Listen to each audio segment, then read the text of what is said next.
J'ai eu la chance de vivre la genèse de cette journée mondiale du vivre ensemble, qui a été décrétée par l'ONU il y a près de 2 ans maintenant, et qui a lieu, ça va être pour la 2e fois maintenant, le 16 mai.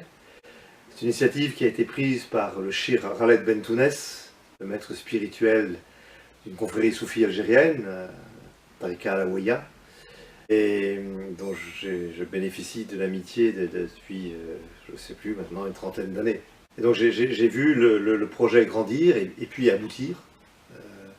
Et c'est pour ça que, pour moi, cette date du 16 mai a du prix. Et que quand la proposition m'a été faite de participer à ce jeûne, j'ai trouvé en effet que la date convenait parfaitement.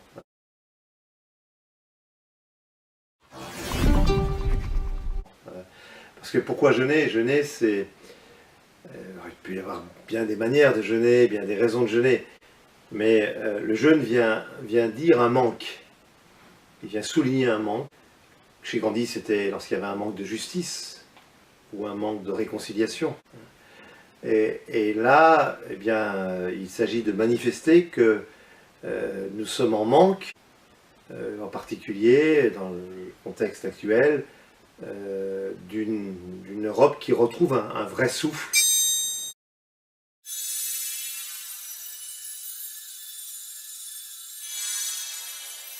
Un vrai souffle de paix, de concorde entre les peuples, d'unité et de justice sociale, puisque on sait bien qu'il n'y a pas de paix sans justice. Et ce qui a été au départ de l'Europe, c'est une aventure incroyable, l'Europe.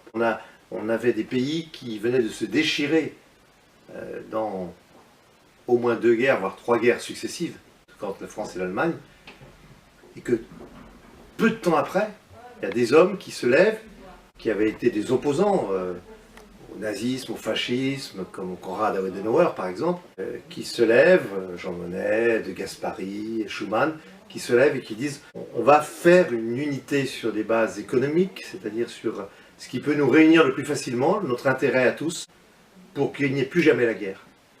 Et ça a tenu plus de 70 ans. Et on s'aperçoit aujourd'hui malheureusement que la mémoire de cette histoire est en train de disparaître.